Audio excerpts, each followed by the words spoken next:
Listen, if you buy a 240 right now, the very first question that they end up asking for you is like, is there a 20 Swift? And when you tell them that it's a KA, or you say, no, it's just a KA, I'm learning how to drift, I'm learning how to practice, I'm just really excited. Trash, it's not a 20 swap, bro. You got a big turbo on it. You're pretty much the gum at the bottom of an English class like desk. It's the most annoying thing in the world. I think it's that shit, it just peeves me to no end, all right? Buy a muscle car and it better be $150,000 trim, otherwise it's TRASH. If you wanna modify your car, everybody's gonna tell you to wide body it, put a battle arrow wing, okay? And then put some Suicide Boys track on it, throw it up on TikTok, and watch the comment section blow up like the birth of YouTube, like a Call of Duty lobby. So you end up getting peer pressured into building a monstrosity because that's the internet. It's an influential place, okay? It changes your perspective on how you think of yourself. And you build it, and it looks like dog water. So you put a locally hated sticker on it because you just accept the fact that the best way to embrace the mistake that you made is to claim others also hate it, when really,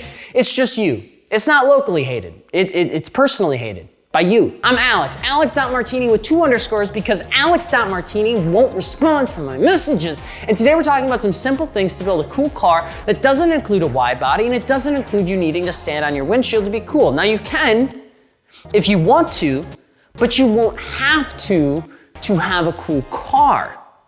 You see what I did there? If you could subscribe, I'd love you. And if you went to alexmartini.net and added your email, I'd love you twice. That's just how it works. And we're building up a launch and it would mean the world if you supported it. We're doing handmade, unique stuff, and we're doing a very limited run. We're doing the touring bag in May. We only made 25 of them. It's very, very exciting. And if you enter in your email, you're the first one that gets access to the product. And if you don't want to do that, that's completely fine, but I'd ask at least press the red button. It doesn't matter anymore, but it matters to me. It's a cool number. And drop a comment on what you'd like to see me talk about next. Gaming channels on Tuesdays and Fridays, they suck. That's all I got for you. The links are below. Got like 4 views last time.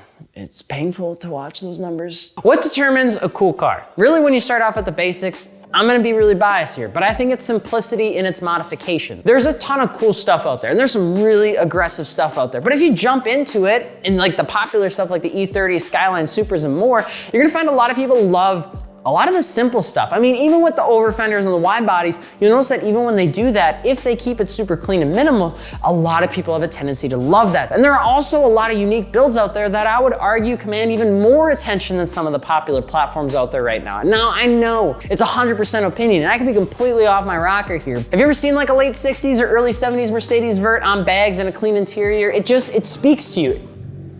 Whoever owns that motorcycle needs to put a muffler on, okay? It speaks to you. It has an essence of class and cleanliness to it where just nothing looks like it. It looks like it belongs. Wherever the car goes, it looks like it belongs. And in my eyes, that's what truly can make a car cool. It's the subtleness in car builds that makes that just such a presence.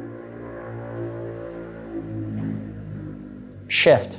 For the love of God, shift. Examples of this can be seen on Josh Freeman's JZX with the designed roof that you don't really see until you're looking for it, until you're very, very close to the car. Or take Phil Morrison's GT1 Murcielago. It may be a bit extensive for our conversation here, but everything just looks like it belongs, if it's not slightly OE+. Now, yeah, it's aggressive, but it looks super clean. Also, have you heard that car before? It's like one of the top 5 best noises in the world.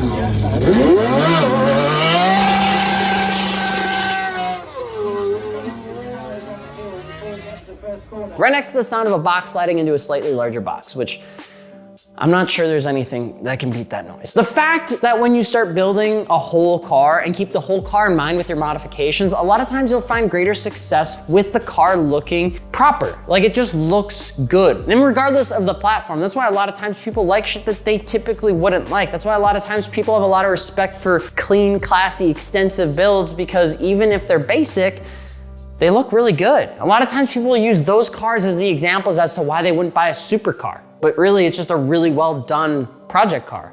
Number 2, the challenge of the platform versus what's common. Now, sometimes there's a fun challenge of making a non-cool car cool. Now, sure, it's probably easier to take a platform like a Murcielago or JZX 100, because those are gonna skyrocket now because people are buying them, and turn it into a sleek, badass looking car. But how do you do that with something that's more not meta? Take a Mini Cooper or even a new age Toyota, mid-2000s Porsche, or dare I say, a 4-door JDM that's not a Lexus. Now, a lot of times going for a non-cool car can be just as fun as trying to build a platform that 9 million others have.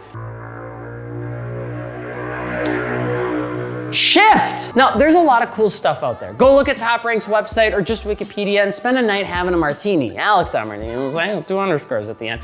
To see if there's anything cool out there. What I have a tendency to do is I'll actually go shop by engine type, and you can actually see what cars also carry similar engines that may not be what you're used to. And if you're looking at Japanese stuff, you're gonna find that there's a lot of cars out there that carry the similar engine, which you can go buy for a fraction of the cost of whatever the popular one is. That's actually how I ended up finding the Nissan Gloria that I'm gonna be sliding around. It was a V6 turbo. I put a manual in it. It's half the price of a Lexus. It's got S chassis swap components underneath, which is gonna make parts easy. It's a win-win-win, and it's still cheaper than a 350Z right now. Now, sure, it's a bit ugly. It's got the old Bentley headlights, but make some simple changes to the car to give it that OE plus cool look, and I feel like I'm going to be A-okay. Okay, throw some logo on that thing, you're ready to rock and roll.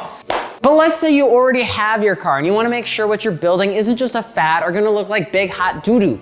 Because that's a thing. You can build a car, and the further you get into it, you may recognize that it looks like big hot doo-doo. Look at your car, tell me, it looks like big doo-doo. Don't put a locally hated sticker on it. For all 20 people, here are some easy things that I learned the hard way that should keep you on the right path with your car build if you're already IP. Number one, if it's a general accessory and not specifically built for your car, you need to take it, you need to put it back in the box, you need to put it back in the recycling bin. Maybe not that extensive, but beware, okay? That goes for wings, lips, canards, and interior pieces. If you're a rookie with installing parts, you're already off to a bad start. And when the part is generic, it's almost 100% guaranteed to either look basic at the meet or be absolutely terrible to install, which you're gonna end up messing up anyway because you're gonna self-tap the ever-living shit out of it until it twists and breaks. I made that mistake before with side skirts. One time, and I'll never do it again. You're better off trying to find parts that are gonna be built for your vehicle, even if it's rare, even if it takes a little bit longer. Ship it from overseas, okay, if you got it, but I promise you, it'll be worth it. That's why people love buying things that are authentic for the cars that they're building them on. It just looks good, it looks the right way, but you have to be patient. If you are having a tough time finding those parts, one of the things that I found a lot of success with my cars is Facebook forums. You may end up finding a Facebook forum that only has 90 people in it, but those 90 people probably have a stranglehold on the aftermarket parts because there's only 90 owners of the car left. Now, there is such a thing as too much. That's the number two thing I'm gonna talk about. I promise you. You wouldn't paint your entire living room teal, so don't do that with your engine bay. Contrasting colors and paying attention in third grade art is an extremely valuable key here when you're working on your car and when you're designing how you want it all to look. There's actually an interior design guideline, I won't call it a rule, but a guideline called the 60-30-10 that applies really well to most car builds. 60% of the car should be your main color. That should be like the color of your car. 30% is your secondary color, typical for medium to small pieces like your wheels. And 10% is your actual accent color. That'd be for things like your calipers, your end plates, your decals, and things like that. There are always exceptions to the rule, and there's exceptions to it with wrap and all that sort of stuff, but this should help keep your chaotic crayon energy in check. And remember, when in doubt, just neutral everything out besides the wheels. That way, at least you're not gonna make any dumb mistakes like putting red, orange, yellow, and green right next to each other, except you have no idea which color they're supposed to go next to, and then the whole thing just turns into, just color within the lines. Start off coloring within the lines, you're gonna be awesome. And number three,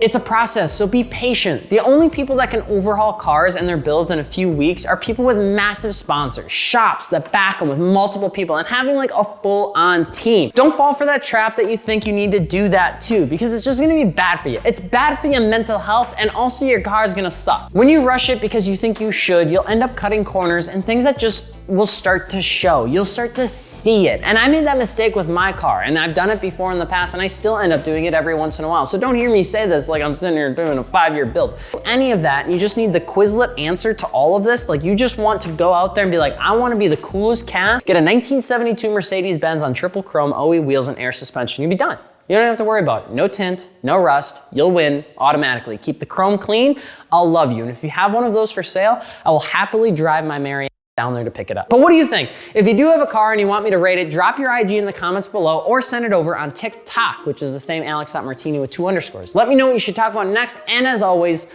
I'm Alex.Martini. I'm still vibing with that outro, okay? And we will see you on the next time. Adios, goodbye. Styles of things. Yeah. Like, yeah, but it's yours. yeah. And at the end it comes together. Be my car.